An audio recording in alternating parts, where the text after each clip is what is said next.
Selamat pagi buat kita semua. Kepada Bapak dosen Rudiarman Purba yang terhormat dan teman-teman yang kami sayangi sekalian. Di sini kami kelompok 2 akan mempresentasikan hasil diskusi kelompok kami yang berjudul Konsep Dasar Pertumbuhan dan Perkembangan. Sebelumnya, izinkan kami memperkenalkan diri. Saya Nia Cindy Claudia Centuri, teman saya Angelo Tapea, serta Mikael Stanggang. Baiklah, kami akan memulai presentasi kami, yang dimulai dari saya sendiri.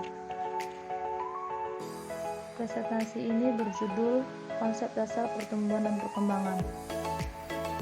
Sebelum kita memasuki 7 karakteristik dasar perkembangan manusia dalam perspektif sepanjang tentang kehidupan, ada baiknya kita lebih dahulu mengetahui apa yang dimaksud dengan konsep dasar pertumbuhan dan perkembangan.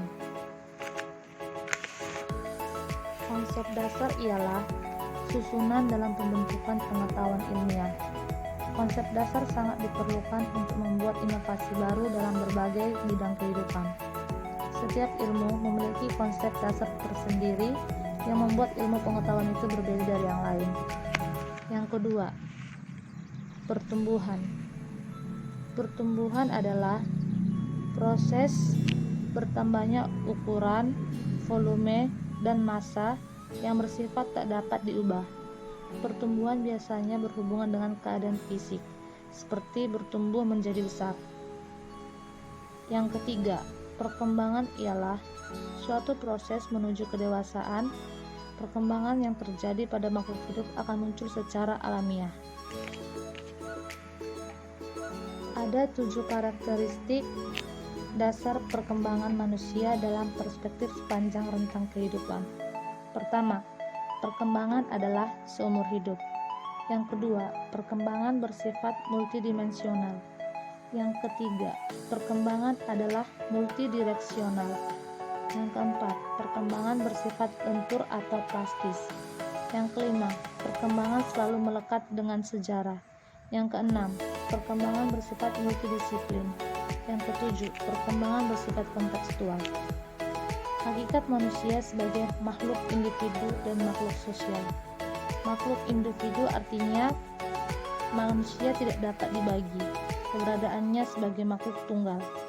Disebut pula manusia ialah makhluk yang unik, memiliki karakteristik yang berbeda dengan yang lainnya, termasuk kembar sekalipun. Yang kedua, makhluk sosial. Manusia tidak dapat hidup sendiri tanpa adanya bantuan dari manusia lain. Manusia akan selalu membutuhkan teman selagi dia masih hidup dan akan membutuhkan pertolongan. Menurut ahli yang bernama Immanuel Kant, manusia itu akan menjadi manusia karena adanya manusia lain. Menurut ahli bernama Aristoteles, manusia adalah makhluk zoopolitikon, menyukai hidup bergolongan, sedikitnya cari teman untuk hidup bersama daripada hidup sendiri. Menurut Charles Darwin, manusia satu keturunan dengan kera. Pada jutaan tahun yang silam, tentu saja selalu hidup bergolongan. Sama halnya dengan burung, semut, ikan, dan lain-lainnya. Hanya saja bedanya manusia hidup bersama berdasar pada akal, sedangkan binatang berdasar pada naluri atau insting. Manusia memiliki ciri, sifat, atau karakteristik yang berbeda satu dengan yang lainnya. Perbedaan karakteristik karena peran dari 3 faktor. Yang pertama, faktor keturunan atau heredity. Yang kedua, faktor lingkungan atau environment. Dan yang ketiga, faktor diri atau self. Dalam perkembangan ada 2 proses yang terjadi selama kehidupan. Yang pertama, pertumbuhan atau evolusi atau awal kehidupan.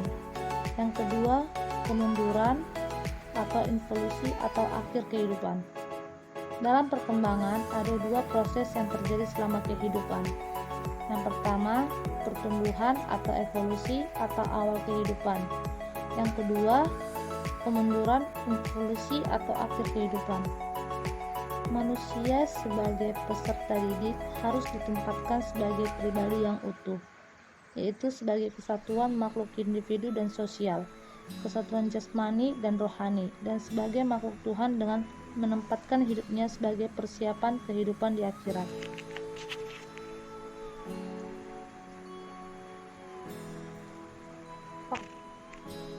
Faktor-faktor yang mempengaruhi pertumbuhan dan perkembangan. 1. Faktor genetik atau pembawaan atau aliran nativisme yang dikemukakan oleh Schopenhauer. Penelitian Henry Goddard terhadap keluarga Marin Kalikak. Faktor keturunan bersifat tetap atau tidak berubah sepanjang kehidupan. Menentukan beberapa karakteristik seperti jenis kelamin, ras, rambut, warna mata, pertumbuhan fisik, sikap tubuh, dan beberapa keunikan psikologis seperti temperamen.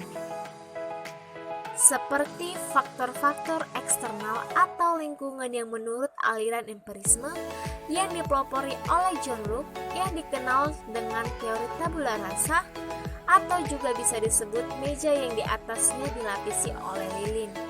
Karena pada saat anak lahir dalam keadaan bersih tanpa noda dan masih sangat suci adanya, dan lingkungan yang membentuk pribadi anak di kemudian hari.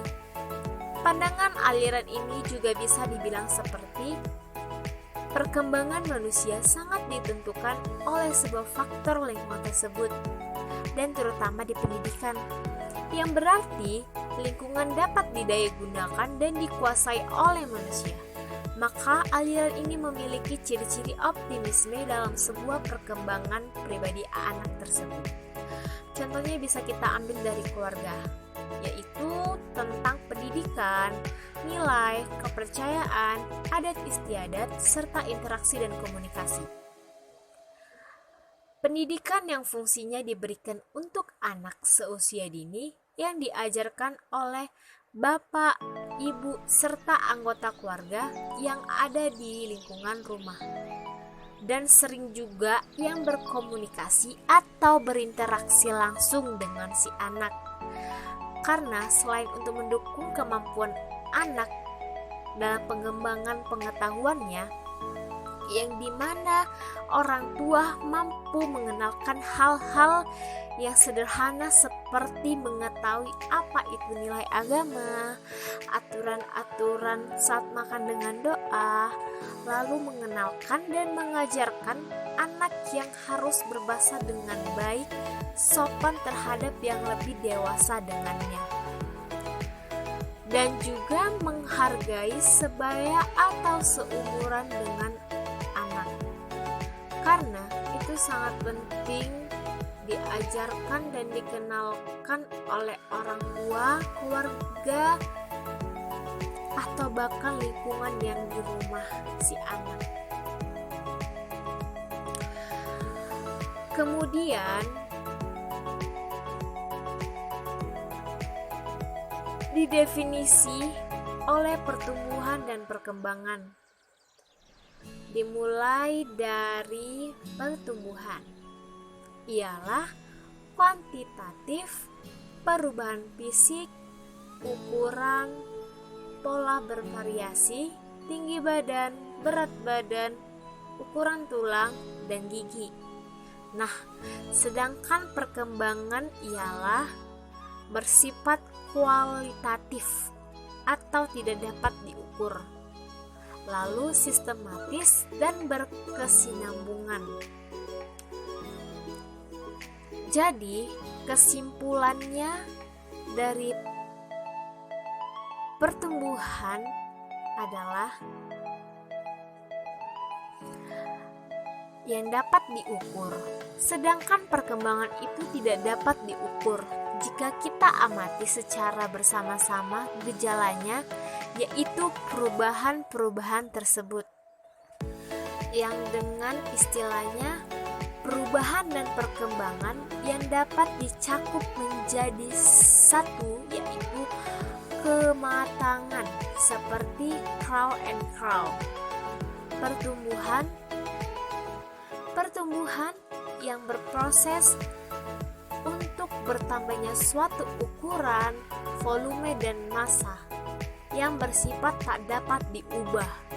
Nah, sedangkan perkembangan ialah suatu proses yang dimana proses tersebut menuju kedewasaan.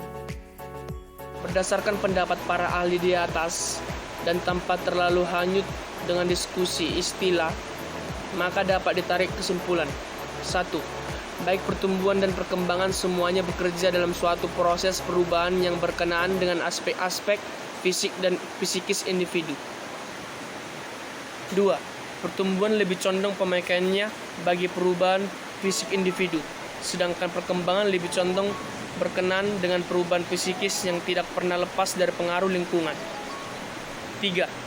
Dari segi hasilnya, pertumbuhan lebih mudah diukur secara langsung, sedangkan hasil perkembangan lebih sulit karena hanya bisa dilihat ukuran gejala-gejalanya. PPD memahami perkembangan melalui perspektif perkembangan sejarah sepanjang kehidupan. Lifespan perspektif berusaha menggambarkan, menjelaskan, meramalkan, dan mempengaruhi perubahan-perubahan yang terjadi dari pembuahan hingga masa dewasa. Tujuan akhir dari perspektif ini adalah untuk membantu hidup individu menjadi kehidupan yang berarti dan produktif. 4 ranah dalam pengkajian PPD. P, yang disebut dengan physical atau fisik. I, yang disebut dengan intelektual atau intelektual, kognitif, bahasa. E, yang disebut dengan emosional atau emosi. S, yang disebut dengan sosial dan moral atau disebut dengan sosial dan moral. Manfaat mempelajari PPD bagi pendidik. 1. Memberikan gambaran tentang perkembangan manusia sepanjang rentang kehidupan beserta faktor-faktor yang mempengaruhinya. 2. Memberikan gambaran tentang bagaimana proses pembelajaran yang tepat sesuai dengan peserta didik. Bagi peserta didik. 1. Memiliki pengetahuan tentang konsep-konsep pertumbuhan dan perkembangan peserta didik. 2. Mampu menerapkan pengetahuan dalam proses pembelajaran sesuai dengan tahapan perkembangannya. Tujuan mempelajari PPD. 1. Agar mempunyai ekspektasi yang nyata tentang peserta didik. 2. Dapat merespon perilaku peserta didik secara tepat. 3. Membantu mengenali adanya penyimpangan yang terjadi pada diri peserta didik. 4. Untuk membantu memahami diri sendiri sehingga dapat berperilaku secara tepat.